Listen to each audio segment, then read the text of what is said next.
Hello guys, welcome to hit TV. నేను మీ Nihal. So ప్రస్తుతం మనతో ఉన్నారు ప్రముఖ సీనియర్ క్రిటిక్ దాసరి విజ్ఞాన్ గారు. విజ్ఞాన్ గారు నమస్తే. నమస్తే. విజ్ఞాన్ గారు, ఈరోజు మనం చూస్తున్నాం, ఆర్టికల్స్లో కానీ ప్రతి న్యూస్ ఛానల్స్లో కానీ మనం చూస్తున్నాం ఏఆర్ రెహమాన్ గారిది డివోర్స్ అయిందని చెప్పేసి. 29 ఇయర్స్ తర్వాత ఎందుకు, ఏదైనా స్పెసిఫిక్ రీజన్ ఉంది, ఏమైనా ఉందా?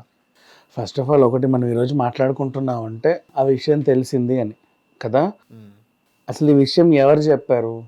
ఏఆర్ రెహమాన్ వాళ్ళ అబ్బాయి అమీన్ తన ఇన్స్టాగ్రామ్ పోస్ట్లో పెట్టాడు ఫస్ట్.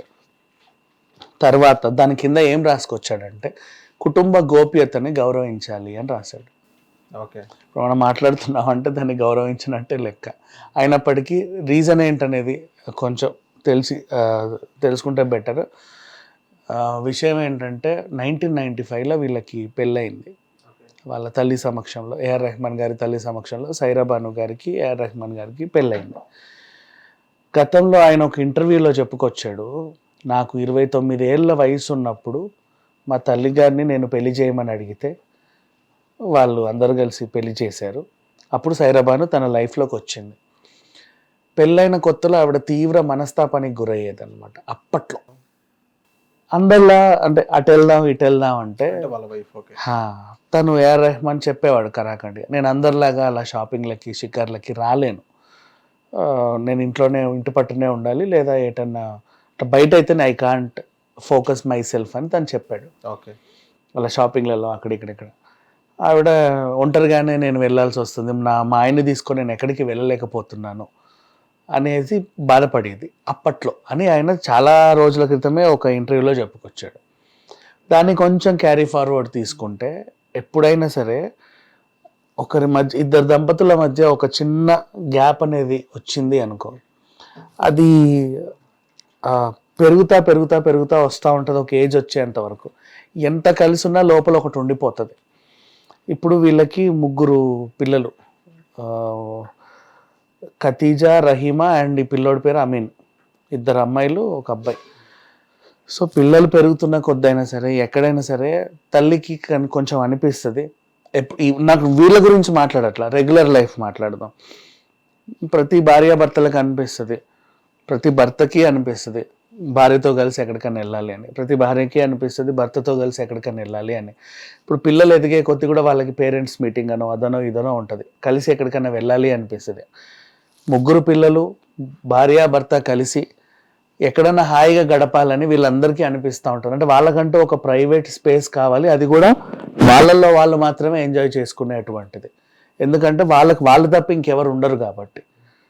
బేసికలీ వాళ్ళదే కదా కుటుంబం, మిగతా వాళ్ళంతా తర్వాత అన్న, తమ్ముడు, అక్క, చెల్లి, అమ్మ, నాన్న వేరు. కానీ భార్య, పిల్లలు అనేది మాత్రం అది ఒక సపరేట్ కేటగిరీ. ఇప్పుడు మనం ఇంట్లో కూడా ఫ్యామిలీ పెళ్ళి అయితే వాళ్ళకు రూమ్ ఇచ్చేస్తారు, అంటే వాళ్ళ టెరిటరీ వాళ్ళకంటూ ఒకటి ఉండాలి, వాళ్ళ ప్రైవసీ వాళ్ళదే.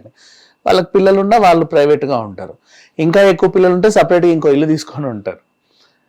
Everybody needs their own privacy. ఆ ప్రైవసీ ఏంటంటే వాళ్ళ వ్యక్తిగత జీవితాలకు సంబంధించింది. తల్లిదండ్రులకు చెప్పుకోలేనివి కొన్ని ఉంటాయి మొగుడు పిల్లల మధ్యలో. అన్న చెల్లెలతో సంబంధం ఇంకా పట్టించుకోకుండా, అంటే వాళ్ళకి వీళ్ళకి చెప్పుకోలేనివి కొన్ని ఉంటాయి. అంటే వాళ్ళు పట్టించుకున్నా పట్టించుకోకపోయినా ఇట్లా కొన్ని ఉంటాయి వాళ్ళ మధ్యలో. ఆ ప్రైవేట్ స్పేస్కి వాళ్ళకు మాత్రమే తెలుసు అది ఎంత ఇంపార్టెంట్ అనేది. అంతే, అంతమించి ఇంకేంలా. సో ఇప్పుడు సైరా బాను గారి విషయంలో అది జరిగింది అని గతంలో ఏఆర్ రెహమాన్ గారే అప్పుడెప్పుడో చెప్పుకొచ్చాడు, పెళ్ళైన కొత్తలో చాలా ఇబ్బంది పడేది అని.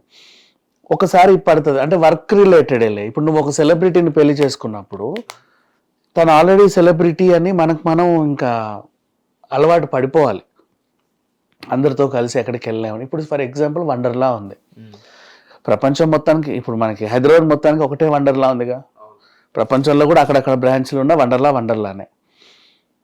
ఇప్పుడు ఒక పెద్ద టాప్ సెలబ్రిటీ మహేష్ బాబు గారే ఉన్నారు. వాళ్ళ ఆవిడతో పిల్లలతో కలిసి వండర్లా వెళ్ళాలని పిల్లలకు అనిపిస్తుంది, బట్ దే కాంట్ కమ్. అంటే వాళ్ళు ఎంజాయ్ చేసేది పక్కన పెట్టేస్తే వాళ్ళని చూసి ఎంజాయ్ చేసే వాళ్ళు చాలా మంది ఉంటారు.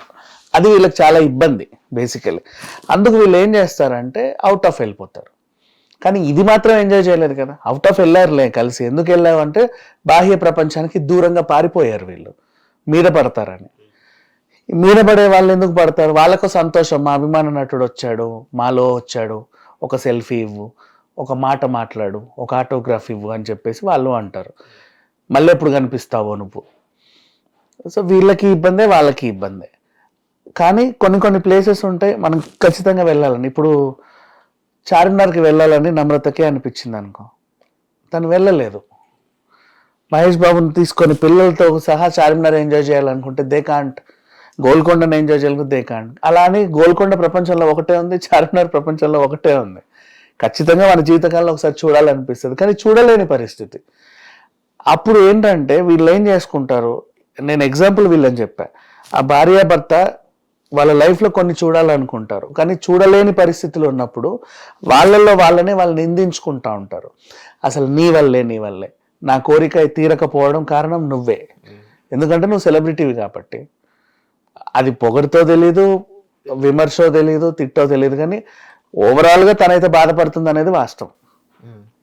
సో ఈ క్రమంలో చిన్న చితక పొరపొచ్చాలు వస్తాయి.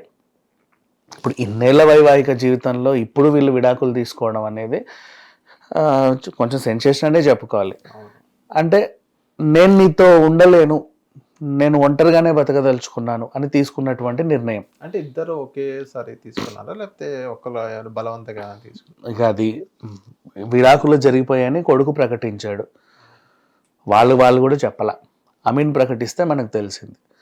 సో కుటుంబ గోప్యతను గౌరవించండి అని చెప్పారు. సో మనం గౌరవించి అంటే ఎవరి తప్పు అనేది మనకు తెలియదు, అందులో తప్పు ఒప్పులు కూడా ఉండవు.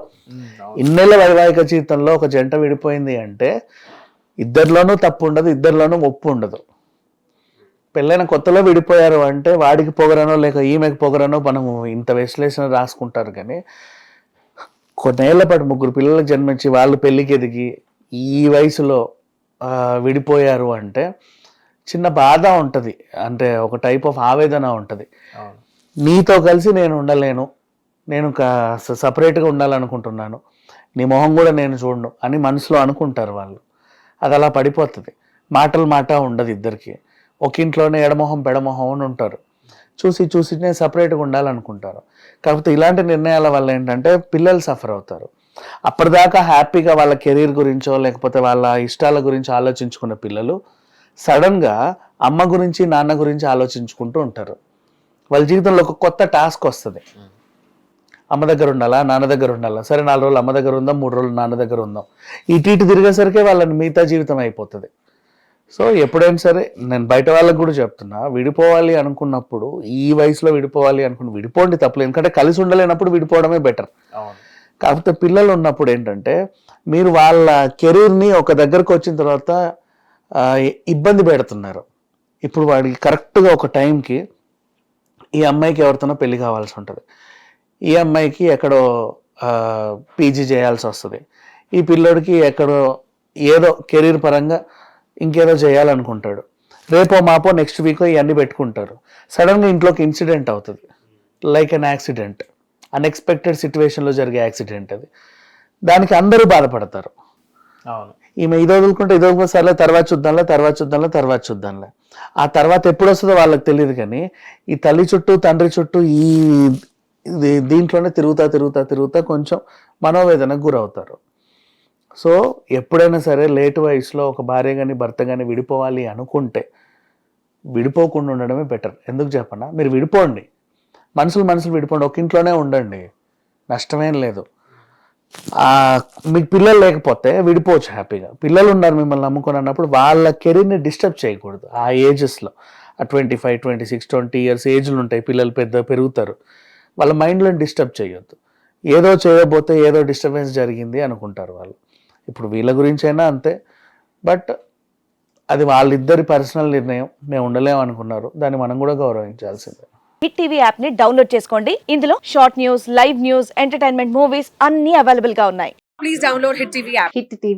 హిట్ టీవీ యాప్ ని ఫ్రీగా డౌన్లోడ్ చేసుకోండి.